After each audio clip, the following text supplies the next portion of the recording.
মর্যাদা অনেক বেশি। ঠিক অনুরূপভাবে অন্যান্য মাস, বৎসরের যে 12টি মাস থাকে, এই 12টি মাসের মধ্যে আল্লাহ রাব্বুল আলামিন রমজান মাসে কিছু মর্যাদা দিয়েছেন, জিল হজ মাসে কিছু মর্যাদা দিয়েছেন।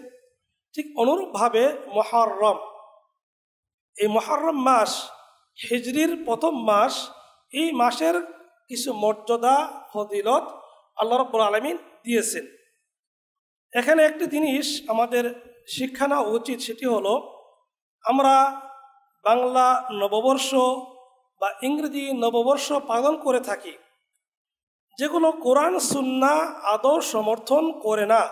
এবং এই ক্ষেত্রে নববর্ষ পালন করতে গিয়ে আমরা এমন কতিপয় কাজ করে ফেলি যে কাজগুলো অনেক ক্ষেত্রে আমাদেরকে শিরকের পর্যায়ে নিয়ে যায়।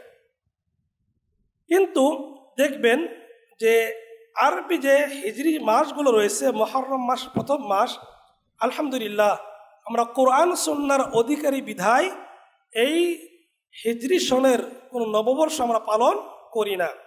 সুতরাং আমরা যারা কোরআন সুন্নাহর দাবিদার, আমাদের উচিত সকল প্রকার দিবসকে, এগুলোকে নিষেধ করা, আমাদের থেকে এগুলো পরিত্যাগ করা। আল্লাহ আমাদের সকলকে সেই তৌফিক দান করুন, আমিন। সম্মানিত মুসলিম ভাই, আরবি 12টি মাসের মধ্যে 4টি মাসকে আল্লাহ রাব্বুল আলামিন হারাম ঘোষণা করেছেন। হারাম অর্থাৎ সম্মানিত, মর্যাদাপূর্ণ মাস। এই 4টি মাস আমরা মনে রাখবো কিভাবে? 4টি মাস মনে রাখার একটি সহজ নিয়ম হলো 3টি মাস ধারাবাহিকভাবে, যুল কায়দা, যুল হিজ্জা, মুহররম, আরেকটি হলো রজব। এই 4টি মাস হলো মুহররম অর্থাৎ হারাম মাস। যুল কায়দা যেটা শাওয়ালের পরের মাস, হজ্জের আগের মাস, এবং জিলহজ, মুহররম, 3টি ধারাবাহিকভাবে রয়েছে। আরেকটি রজব। এই 4টি মাস হলো হারাম মাস। এই মাসগুলোর মধ্যে যুদ্ধ বিগ্রহ যাবতীয় কিছু আল্লাহ রাব্বুল আলামিন নিষেধ করেছেন, এই মাসগুলোর সম্মানের দিকে লক্ষ্য করে। এই 4টি মাসের মধ্যে আরেকটি উল্লেখযোগ্য মাস হলো মুহররম মাস। আল্লাহ রাব্বুল আলামিন বাকি 11টি মাসের কোনো মাসকে আল্লাহর মাস বলে ঘোষণা করেননি।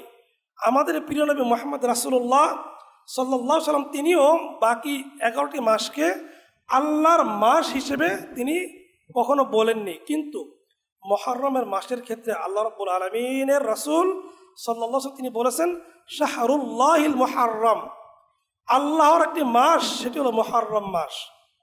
তাহলে আমাদের প্রিয় নবী মুহাম্মদ রাসূলুল্লাহ সাল্লাল্লাহু আলাইহি ওয়াসাল্লাম যে মাসকে আল্লাহর মাস হিসেবে আখ্যায়িত করেছেন, তাহলে সেই মাসের গুরুত্ব, সেই মাসের ফজিলত কেমন হতে পারে, এটা আর বলার অপেক্ষা রাখে না। সম্মানিত উপস্থিতি, এই মুহররম মাসকে কেন্দ্র করে আমাদের সমাজে বহুল বেদাত এবং কুসংস্কার কাজ চলে, যেগুলো খুতবার শেষ অংশে বলার চেষ্টা করবো ইনশাআল্লাহ। এই মুহররম মাস বা এই মুহররম মাসে একটি দিন রয়েছে যেটাকে বলে আশুরা।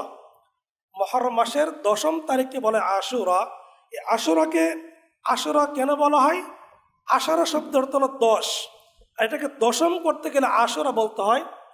তো এই আশুরাকে কেন্দ্র করে আমাদের প্রিয় নবী মুহাম্মদ রাসূলুল্লাহ সাল্লাল্লাহু আলাইহি ওয়াসাল্লাম কিছু আমল দিয়েছেন। আমলগুলোর উদ্দেশ্য কি? উদ্দেশ্যগুলো আগে বলা উচিত। আমাদের দেশ সহকারে ভারত উপমহাদেশে এই আশুরাকে কেন্দ্র করে যে আমলগুলো করা হয়, ম্যাক্সিমাম বেশিরভাগ লোকের আকীদা বা বিশ্বাস হলো যে এই 10ই মুহররম বা আশুরার দিনে কারবালা প্রান্তে হুসাইন রাদিয়াল্লাহু আনহু শাহাদাত বরণ করেছেন। সেই জন্য যতগুলো ইবাদত বা সিয়াম পালন করা হয় তাকে কেন্দ্র করে করা হয়, যেটা একান্তই ভুল। কেননা আমাদের প্রিয় নবী মুহাম্মদ রাসূলুল্লাহ সাল্লাল্লাহু আলাইহি সাল্লামের মৃত্যুর পরে শরীয়তে নতুন কোনো জিনিস ঢুকানোর বা প্রবেশ করানোর কোনো সুযোগ নেই। আল্লাহ রাব্বুল আলামিন বলেছেন, আল ইয়াউমা আকমালতু লাকুম দীনাকুম, আজকের দিনে আমি তোমাদের জন্য তোমাদের দিনকে পরিপূর্ণ করে দিয়েছি। আমাদের নবীর মৃত্যুর পরে শরীয়তে নতুন কোনো জিনিস প্রবেশ করবে না।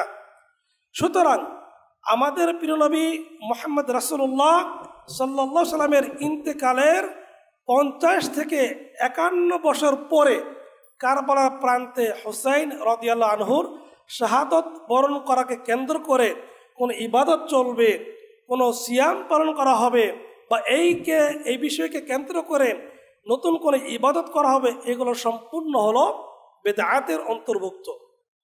কেননা আমাদের প্রিয় নবীর ইন্তেকাল মানে ওহী বন্ধ হয়ে যাওয়া। ওহী বন্ধ হয়ে যাওয়া মানে শরীয়তের ভিতরে নতুন কোনো জিনিস আর প্রবেশ করবে না। তাহলে এই যে মুহররম মাসে যে আমলগুলো রয়েছে সেগুলো কেন করা হয়, এগুলো কেন করা হয় তা আমরা হাদিস থেকে জানার চেষ্টা করব ইনশাআল্লাহ। আমাদের প্রিয় নবী মুহাম্মদ রাসূলুল্লাহ সাল্লাল্লাহু আলাইহি সাল্লাম যখন মক্কা থেকে মদিনায় হিজরত করে আসলেন, তখন দেখলেন যে ইহুদিরা এই দিনে সিয়াম পালন করে। আমাদের প্রিয় নবী মুহাম্মদ রাসূলুল্লাহ সাল্লাল্লাহু আলাইহি ওয়াসাল্লাম তিনি জিজ্ঞাসা করলেন তাদেরকে যে এটা এমন কি দিন যে দিনে তোমরা সিয়াম পালন করো? তখন ইহুদিরা উত্তর দিল যে এই দিন আল্লাহ রাব্বুল আলামিন মূসা আলাইহিস সালাতু ওয়াস সালামকে ফিরআউনের হাত থেকে রক্ষা করেছিলেন। সেই জন্য মূসা আলাইহিস সালাম শুকরিয়া আদায় করার লক্ষ্যে, যেহেতু আল্লাহ রাব্বুল আলামিন ফিরআউনের হাত থেকে তাকে এই দিনে নাজাত দিয়েছেন, মুক্তি করেছেন, সেই জন্য তার শুকরিয়া স্বরূপ মূসা আলাইহিস সালাতু ওয়াস সালাম এই দিনে সিয়াম পালন করেছেন, আর তাই আমরা এই দিনে সিয়াম পালন করি। তখন আমাদের নবী মুহাম্মদ রাসূলুল্লাহ সাল্লাল্লাহু আলাইহি ওয়াসাল্লাম তিনি বললেন, নাহনু আহাক্কু আও আউলা বিমূসা মিনকুম, আমরা তোমাদের চাইতে মূসা আলাইহিস সালামের বেশি হকদার। সুতরাং আল্লাহ নবী সাল্লাল্লাহু আলাইহি ওয়াসাল্লাম তিনি সিয়াম পালন করলেন এবং সাহাবাদেরকে সিয়াম পালন করার নির্দেশ দিলেন। বলা বাহুল্য এই সিয়াম, আশুরা সিয়াম পূর্ব যুগ থেকে চলে আসতেছে। যেমন ইহুদিরা এর ভাষ্য অনুযায়ী পাওয়া যায় মূসা আলাইহিস সালাতু ওয়াস সালাম এই আল্লাহ তাআলার শুকরিয়া আদায় করার লক্ষ্যে এই সিয়াম পালন করেছেন। তার দেখা থেকে ইহুদিরা এবং ইহুদিদের কাছে শুনে আল্লাহ নবী সাল্লাল্লাহু আলাইহি ওয়াসাল্লাম তিনিও ঘোষণা করলেন যে আমরা বেশি হকদার এই দিনে সিয়াম পালন করার। তো জাহিলি যুগেও আল্লাহ নবী সাল্লাল্লাহু আলাইহি ওয়াসাল্লাম এই সিয়াম পালন করেছিলেন এবং রমজানের সিয়াম ফরজ হওয়ার পূর্বে এই সিয়াম অর্থাৎ আশুরার যে সিয়াম বা রোজা, এটি রমজানের রোজা ফরজ হওয়ার পূর্বে এই রোজাটি ছিল ফরজ। যখন রমজানের সিয়াম ফরজ করা হলো তখন এই আশুরা সিয়ামটি হয়ে গেল নাফল। আল্লাহ নবী বললেন, ফামান শাআ ফালইয়াসুম, যে ব্যক্তি চাইবে সেই ব্যক্তি সিয়াম পালন করবে, যদি কোনো ব্যক্তি না চায় তাকে জবরদস্তি করে এটাকে সিয়াম আদায় করাইতেও বিষয়টি এমন নয়। তাহলে এই সিয়াম এর গুরুত্ব কতটুকু, এই গুরুত্ব আমরা আসলে জানি হাদিস থেকে জানার চেষ্টা করব। সেই বুখারীতে হাদিস রয়েছে, আমাদের প্রিয় নবী মুহাম্মদ রাসূলুল্লাহ সাল্লাল্লাহু আলাইহি ওয়াসাল্লাম তিনি বলেছেন, আফদালুস সিয়াম বা'দা রমাদান শাহরুল্লাহিল মুহাররম,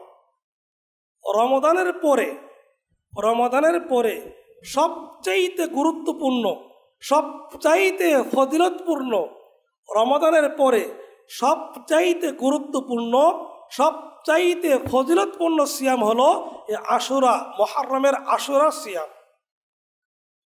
অপর একটি হাদিসে আমাদের প্রিয় নবী মুহাম্মদ রাসূলুল্লাহ সাল্লাল্লাহু আলাইহি ওয়াসাল্লাম তিনি বলেন, আহতাসিবু আলাল্লাহ, এই আশুরা সিয়াম সম্পর্কে আমি আল্লাহর কাছে বিশ্বাস রাখি, আইয়ুকাফিরা, আল্লাহ তাআলা ক্ষমা করে দিবেন মানুষদেরকে, আসসানা আল্লাতি ক্বাবলা, বিগত 1 বৎসরের গুনাহ আল্লাহ তাআলা ক্ষমা করে দিবেন। তার একটি সিয়াম, আশুরা একটি সিয়ামের ফজিলত আল্লাহ নবী বর্ণনা করলেন যে বিগত 1 বৎসরের সিয়াম, এই সিয়ামের মাধ্যমে বিগত 1 বৎসরের গুনাহকে আল্লাহ তাআলা ক্ষমা করে দিবেন। এখন আল্লাহ রাব্বুল আলামিন ক্ষমা করবেন, কোন গুনাহ ক্ষমা করবেন, সগীরা গুনাহ না কাবিরা গুনাহ, এই নিয়ে উলামাদের মাঝে ইখতিলাফ রয়েছে। আল্লামা শানকিতি রাহিমাহুল্লাহ তিনি বলেছেন, যেহেতু আল্লাহ নবী মুহাম্মদ রাসূলুল্লাহ সাল্লাল্লাহু আলাইহি ওয়াসাল্লাম তিনি বলেছেন, আহতাসিবু আলাল্লাহি আইয়ুকাফিরা আসরা আল্লাতি ক্বাবলা, যেহেতু আল্লাহ নবী মুহাম্মদ রাসূলুল্লাহ সাল্লাল্লাহু আলাইহি ওয়াসাল্লাম এই হাদিসের মধ্যে কোনো গুনাহের কথা উল্লেখ করেননি, ছোট বা বড় এরকম গুনাহের কথা তিনি উল্লেখ করেননি, সুতরাং ছোট বড় সকল গুনাহ আল্লাহ তাআলা ক্ষমা করে দিবেন। এটা হলো ইমাম শানকিতি রাহিমাহুল্লাহর তার মত। অপর দিক দিয়ে ইমাম নববী এবং ইবনে তাইমিয়া রাহিমাহুল্লাহ তারা বলেছেন, না, এই সিয়ামের মাধ্যমে কেবলমাত্র শুধুমাত্র সগীরা গুনাহগুলো মাফ হবে। কেন সগীরা গুনাহ মাফ হবে? এই জন্য যে সাধারণ আমলের দ্বারা সগীরা গুনাহ মাফ হয়ে যায়, কাবিরা গুনাহ মাফ হওয়ার জন্য তওবা শর্ত, তওবা ব্যতীত কবিরা গুনাহ মাফ হয় না। এই মর্মে ইমাম নববী রাহিমাহুল্লাহ একটি হাদিসকে সামনে এনে তিনি দলিল দিয়েছেন। আল্লাহ নবীর একটি হাদিস রয়েছে সাল্লাল্লাহু আলাইহি ওয়াসাল্লাম, যে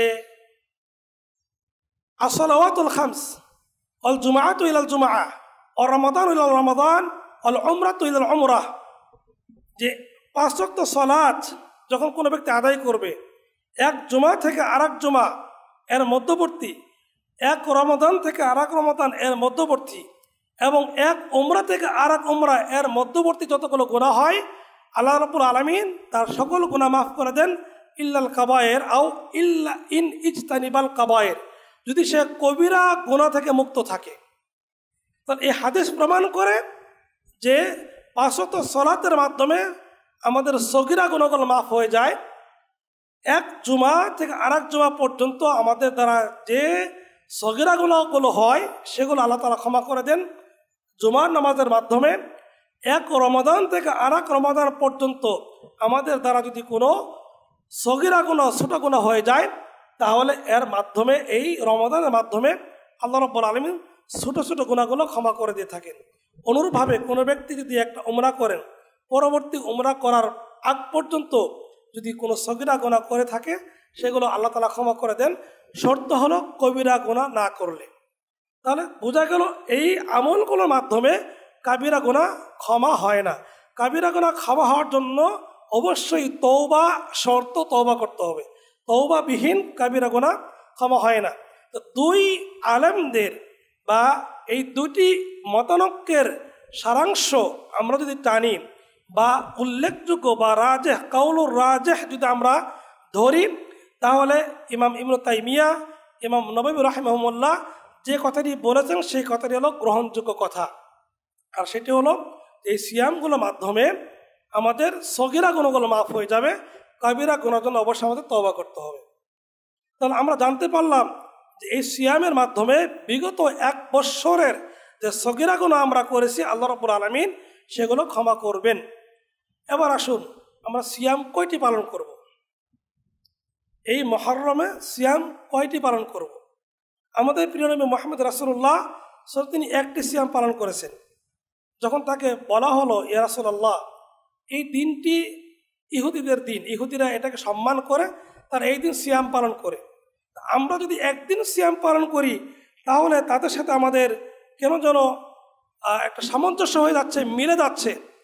তখন আমাদের প্রিয় নবী মুহাম্মদ রাসূলুল্লাহ সাল্লাল্লাহু আলাইহি ওয়াসাল্লাম তিনি আশা ব্যক্ত করেছেন যে আল্লাহ রাব্বুল আলামিন যদি আমাকে সামনে বছর জীবিত রাখেন, তাহলে আমি এর সাথে 9 তারিখ 9ম তারিখ মিলিয়ে একটি সিয়াম পালন করব।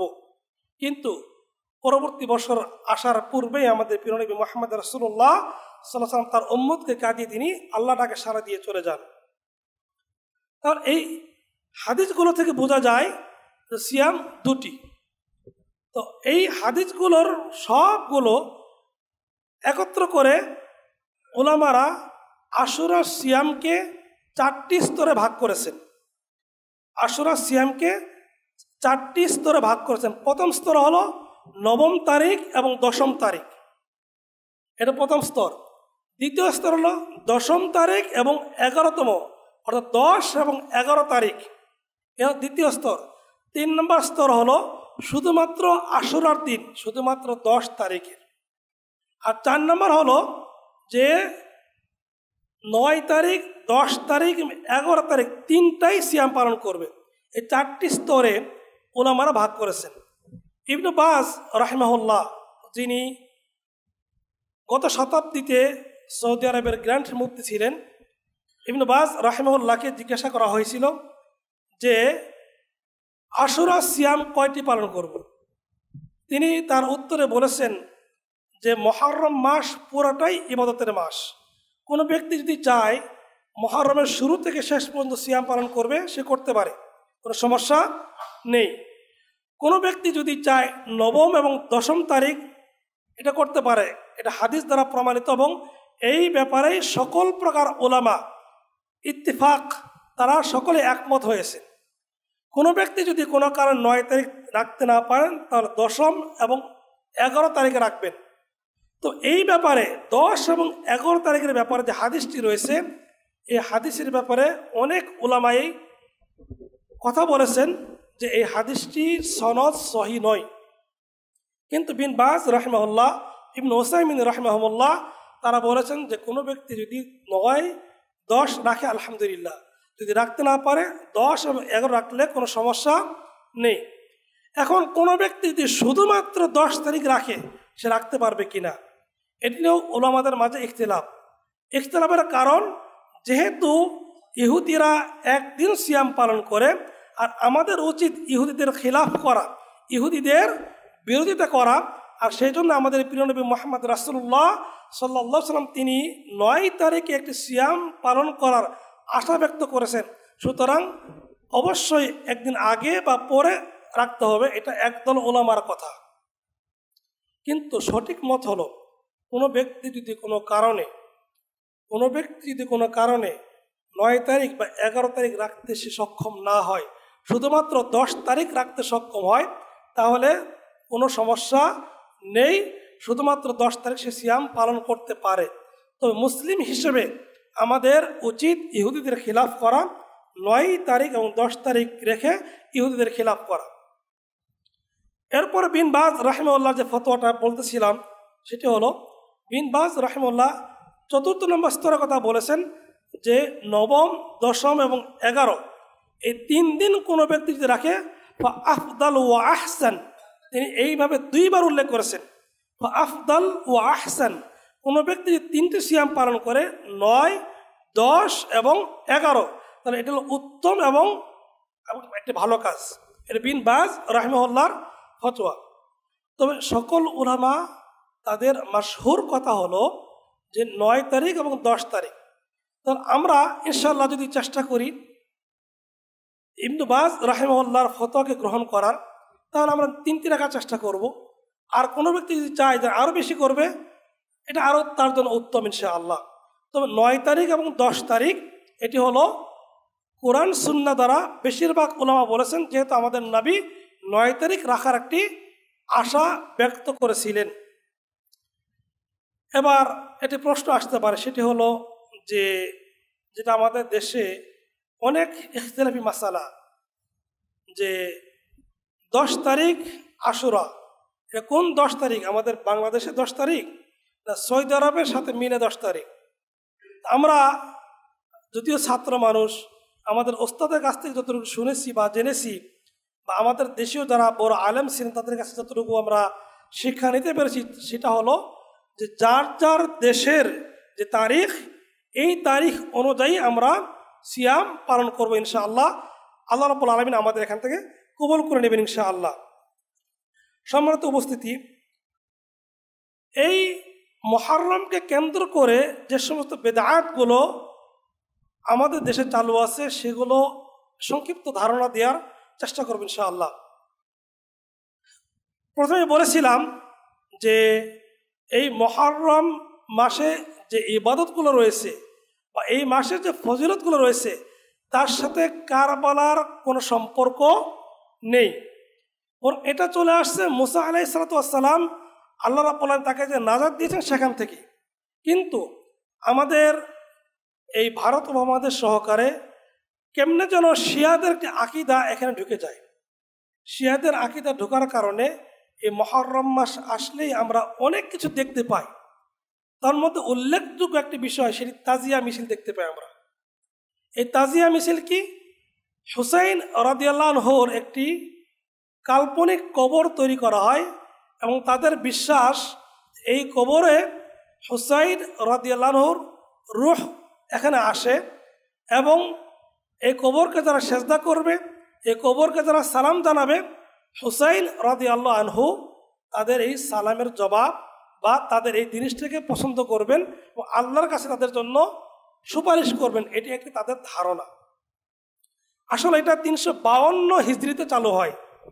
মওজুদ দৌলা একজন শিয়া ছিল। এই মওজুদ দৌলা এই শিয়া প্রথমে যখন সে শিয়াদের রাষ্ট্র কায়েম করে ইরানে, তখন এটাকে চালু করে। এরপরে ভারতবর্ষ যখন বিজয় লাভ করে তখন তৈমুর লং নামে একজন ব্যক্তি এটা চালু করে। আস্তে আস্তে ধারাবাহিকভাবে এটা চলে আসতেছে। এগুলো সম্পূর্ণ হলো কাল্পনিক এবং ভিত্তিহীন, যার কোনো কোরআন সুন্নাহ দলিল নেই। এখন উল্লেখযোগ্য একটি বিষয়, বোঝার বিষয়, সেটি হলো যে মানুষ মৃত্যুবরণ করার পরে বা শাহাদত বরণ করার পরে তার জন্য শোক পালন করা জায়েজ কয়দিনের জন্য? সাধারণ মানুষ 3 দিন। যদি তার স্ত্রী হয় সে কয়দিন? সে 4 মাস 10 দিন সে শোক পালন করবে। এরপরে শোক পালন করার কোনো সুযোগ নেই। কিন্তু আমরা প্রতি বছর এই শোক পালন করে যাচ্ছি, যেটা কোরআন সুন্নাহর বহির্ভূত। এখানে আরও কিছু প্রশ্ন আসতে পারে, সেগুলো হলো যে আমরা সেই ভাইদেরকে বলতে পারি হুসাইন রাদিয়াল্লাহু আনহু তিনি শাহাদাত বরণ করেছেন, আমরা সেই জন্য মর্মাহত। অবশ্যই আমরা মর্মাহত। আল্লাহ নবী মুহাম্মদ রাসূলুল্লাহ সাল্লাল্লাহু আলাইহি ওয়াসাল্লাম তার নাতিকে এইভাবে কষ্ট দিয়ে হত্যা করা হবে, সেটা আমাদেরও হৃদয় কাঁদে। তার মানে এই নয় যে আমরা হুসাইন রাদিয়াল্লাহু আনহুর ব্যাপারে বাড়াবাড়ি করে শিরকের পর্যায়ে চলে যাব, আমরা এটা করতে পারি না। আমাদের একটি জিনিস বোঝা উচিত, হুসাইন রাদিয়াল্লাহু আনহু আল্লাহ নবীর নাতি ঠিক আছে, কিন্তু তার চাইতে বড় বড় সাহাবা যারা ছিলেন, ওমর ফারুক রাদিয়াল্লাহু আনহু তিনি কত বড় সাহাবী ছিলেন, তাকে হত্যা করা হলো, তিনি শাহাদাত বরণ করলেন, তার নামে আমরা শোক পালন করি না বা তারাও শোক পালন করে না। এরপর উসমান রাদিয়াল্লাহু আনহু তিনি এত ভদ্র এবং এত নম্র সাহাবী ছিলেন, তিনি কোরআন তেলাওয়াত করতেছিলেন, এই অবস্থা তাকে হত্যা করা হলো, তিনি শাহাদাত বরণ করলেন, তার নামেও শোক পালন করা হয় না।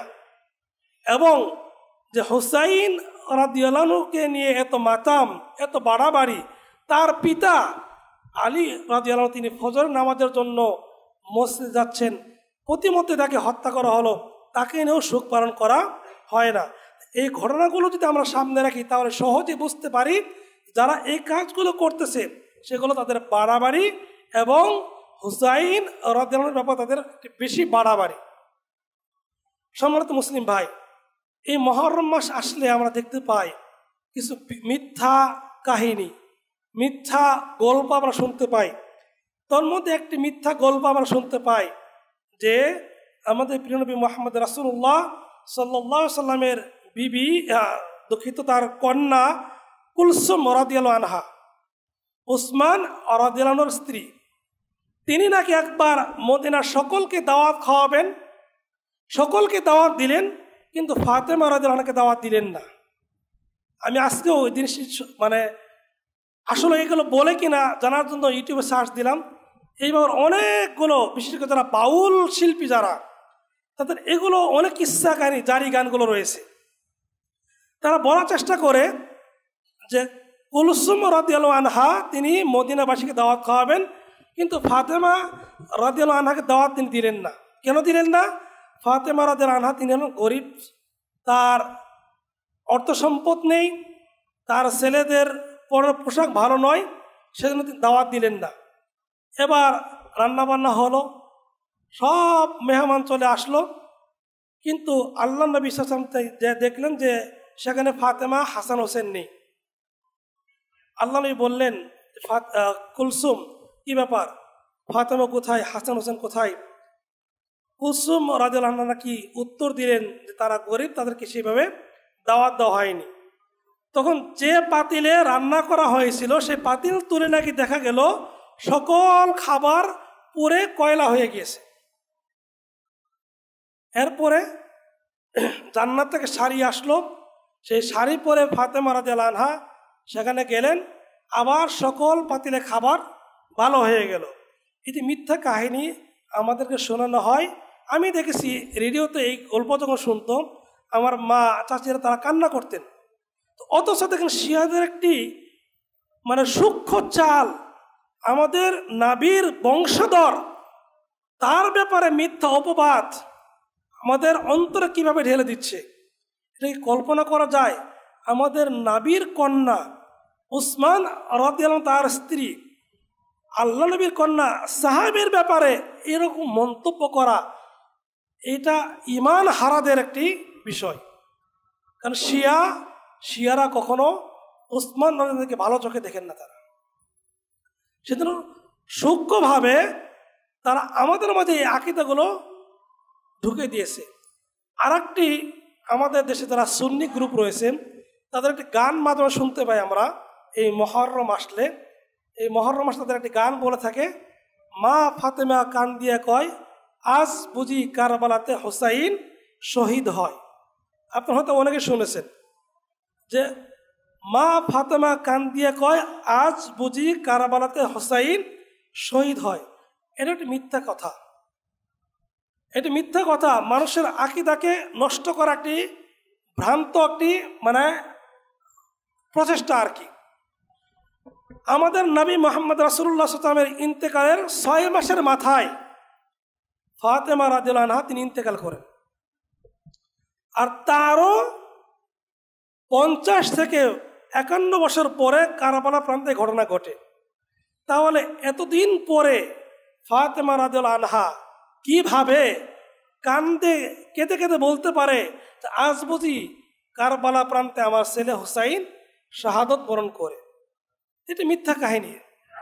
আরেকটি আমরা জিনিস শুনে থাকি, সেটা হলো যে কোনো এক সময় ফাতেমা রাদিয়াল্লাহু আনহা গোসল করতেছিলেন, আর এই সুযোগেই হাসান এবং হুসাইন রাদিয়াল্লাহু আনহুমা তারা নাকি তাদের মাকে দেখে তারা দুইজন গল্প করতেছিল যে ভাই আমাদের মা এত সুন্দর, আমাদের মা এত সুন্দর। তখন এই কথা ফাতেমা রাদিয়াল্লাহু আনহা কানে যায় যে তোমার গোসলরত অবস্থায় দুইজন ব্যক্তি দেখে ফেলেছে। তখন ফাতেমা রাদিয়াল্লাহু আনহা নাকি বদদোয়া করেছিলেন যে আমাকে যারা দেখেছে তারা যেন জহরে কোহরে মারা যায়। দুটি শব্দ তারা উল্লেখ করেছিলেন যে আমাকে যারা দেখেছে তারা যেন জহরে কোহরে মারা যায়। আর যার কারণেই হাসান রাদিয়াল্লাহু আনহুকে 20 প্রাণে হত্যা করা হয় এবং হুসাইন রাদিয়াল্লাহু আনহুকে কারবালা প্রান্তে তরবারির মাধ্যমে হত্যা করা হয়। এটা কি বিবেক সম্পূর্ণ কথা? একজন মানুষ, একজন মা, তাকে তার সন্তান দেখতে পাবে না, এটা কি কথা? আমি যদি বিবাহ করি আমার শাশুড়িকে দেখা আমার জন্য জায়েজ, তো একজন মাকে দেখে সন্তান বলবে আমাদের মা এত সুন্দর, তাদের মাকে আগে দেখেনি। এই মিথ্যা কাহিনীগুলো সাজিয়ে আমাদের মুসলমানদের, সরল মনা মুসলমানদেরকে এই আকীদা ভ্রান্ত করার একটি প্রয়াস তারা চালাচ্ছে।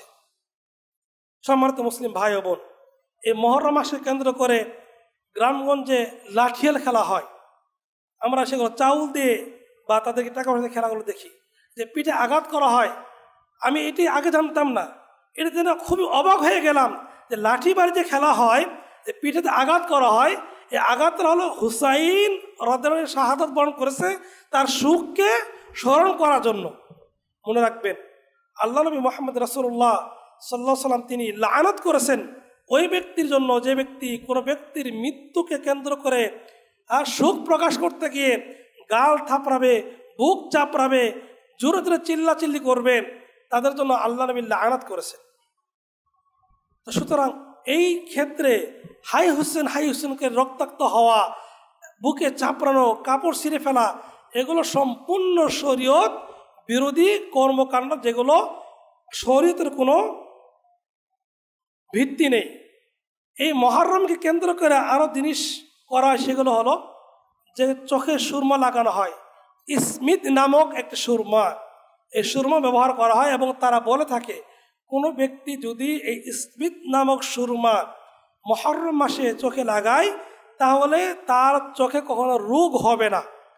এটি ইবনুল জারুস তার আল মাউদুআত কিতাব রয়েছে একটি 2 নম্বর খণ্ডে 203 পৃষ্ঠায় তিনি আলোচনা করেছেন এই ব্যাপারে।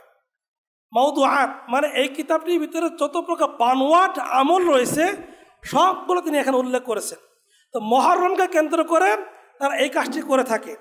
মুহররমকে কেন্দ্র করে তারা একটা বিশেষ নামাজ পড়ে থাকে। এই মুহররম আশুরাকে কেন্দ্র করে বিশেষ একটি নামাজ পড়ে থাকে। এই নামাজটি হলো 4 রাকাত নামাজ। এই 4 রাকাত নামাজে প্রত্যেক রাকাতে একবার সূরা ফাতিহা পড়বে এবং 50 বার করে সূরা ইখলাস পড়বে। এটা একটি বিশেষ সালাত তাদের, এবং এই সালাতের তারা একটি ফজিলত বর্ণনা করে থাকে যে কোনো ব্যক্তি যদি এইভাবে মুহররমকে কেন্দ্র করে আশুরাকে কেন্দ্র করে 4 রাকাত সালাত আদায় করে প্রত্যেক রাকাতে একবার সূরা ফাতিহা এবং 50 বার করে সূরা ইখলাস পড়ে, তাহলে 50 বছরের গুনাহ মাফ হয়ে যাবে। এটা তাদের একটি ভ্রান্ত আকীদা। এটি কোথায় পাবেন? আল মাউদুআত কিতাবের 2 নম্বর খণ্ডে 122 পৃষ্ঠায়। আল মাউদুআত কিতাবের 1 নম্বর খণ্ড 222 নম্বর পৃষ্ঠায়। এরপরে আরেকটা সালাত তারা আবিষ্কার করেছে, সেটি হলো জোহর এবং আসরের মাঝামাঝিতে। জোহর এবং আসরের মাঝামাঝিতে তারা একটি সালাত আদায় করে। এই সালাত আবার একটা ব্যতিক্রম। সেটি হলো এই সালাতে তারা প্রথম রাকাতে আপনার একবার সূরা ফাতিহা পাঠ করবে এবং প্রত্যেক রাকাতে পরে আবার 17 বার সূরা ইখলাস এবং 10 বার সূরা ফালাক নাস পড়বে। এই সালাতের ফজিলত কি? যদি এই সালাত যদি কেউ আদায় করে তাহলে তার আর কোনো হিসাব দেওয়া লাগবে না, সে সরাসরি জান্নাতুল ফেরদৌসে চলে যাবে। অথচ জোহর এবং আসরের মাঝে আমাদের প্রিয় নবী মুহাম্মদ রাসূলুল্লাহ সাল্লাল্লাহু আলাইহি ওয়াসাল্লাম থেকে কোনো সালাত প্রমাণিত নয়। এরপরে এই দিনকে কেন্দ্র করে যে আরও যে বিষয়গুলো হয় সেটি উল্লেখযোগ্য একটি বিষয় হলো যে মুহররমের আশুরার যেদিন 10 তারিখ সেই দিন দিবাগত রাত্রিতে অর্থাৎ মাগরিবের পরে তারা সুন্দর করে গোসল করে এর পরিপাটি করে এবং এই দিনে তারা ভালো ভালো খাবার আয়োজন করে মানুষকে খাওয়ায়। মানুষকে খাওয়ানো ভালো কাজ, নিঃসন্দেহে ভালো কাজ। আল্লাহ নবী মুহাম্মদ রাসূলুল্লাহ সাল্লাল্লাহু আলাইহি ওয়াসাল্লামকে জিজ্ঞাসা করা হলো আইয়ুল আমাল আফদাল, কোন আমলটি সবচাইতে উত্তম? তিনি একবার উত্তর দিলেন as-সালাতু ফি ওয়াক্তিহা, সঠিক সময়ে সালাত আদায় করা। তাকে আবার জিজ্ঞাসা করা হলো কোন কাজটি উত্তম? তিনি একাধিকভাবে একাধিক উত্তর দিলেন। এক পর্যায়ে তিনি উত্তর দিলেন ইতআমুন নাস, মানুষকে খাদ্য খাওয়ানো, মানুষকে খাবার খাওয়ানো উত্তম কাজ। নিঃসন্দেহে মানুষকে খাওয়ানো উত্তম কাজ। কিন্তু এই আকীদা নিয়ে যে মুহররম মাসে হুসাইন রাদিয়াল্লাহু আনহু এই কারবালাতে না খেয়ে পানি পিপাসায় মৃত্যুবরণ করেছেন, শাহাদাত বরণ করেছেন, বিদায় এই দিনে হালুয়া রান্না করে বা মিষ্টি বিতরণ করা বা ভালো ভালো রান্না করে বিতরণ করা নিঃসন্দেহে এটি বেদাতের অন্তর্ভুক্ত হবে। কেন? কারণ এই কাজটি সাহাবাদের যুগ থেকে চলে আসেনি। আমরা এই মুহররম মাসে যদি মদিনা যেয়ে থাকি দেখবেন আলহামদুলিল্লাহ মদিনাতে বেদাতের কোনো সুযোগ নেই, কিন্তু পাকিস্তানি এবং আফগানি কিছু শিয়া তারা আছে, দেখবেন যে এই মুহররম মাসের 10 তারিখ আসলেই তারা মসজিদ নববীর বিভিন্ন ঘেটে তারা দাঁড়িয়ে থাকে চকলেট বা কেক মিষ্টি জাতীয় জিনিস নিয়ে। তা আমি আগে জানতাম না। একদিন গত বছরের আগের বছর উমরা করার পরে মদিনা যখন ফিরে আসি তখন কিছু চকলেট দিল। দেওয়ার পরে এক সৌদি শেখ পিছ থেকে আমাকে এসে বললো যে তুমি আরবি জানো কিনা? বললো হ্যাঁ আমি আরবি জানি। তো বললো যে তুমি যে চকলেটটি নিলা এর উদ্দেশ্য কি জানো? বললো না আমি তো জানি না, তারা তো দেয় এমনি দিয়ে থাকে। ও বললো না, আজকে হলো মুহররমের 10 তারিখ, তাদের উদ্দেশ্য হলো এই দিনে তারা মিষ্টি বিতরণ করবে।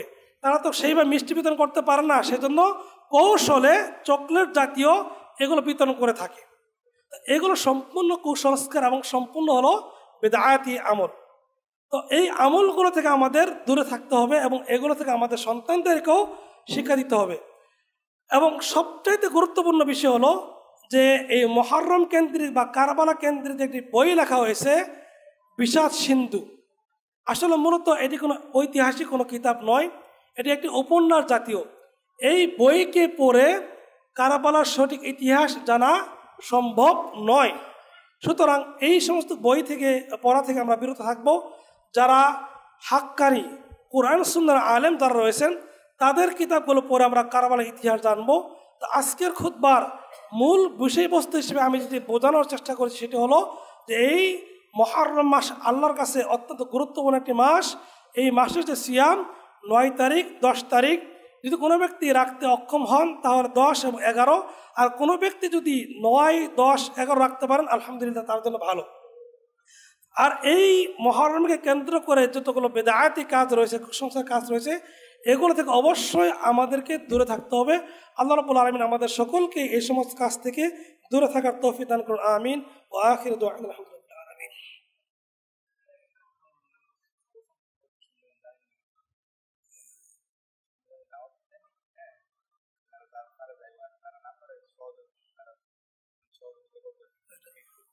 নামাজের পরে বলে দিই, নামাজের পরে বলি সালামের পরে।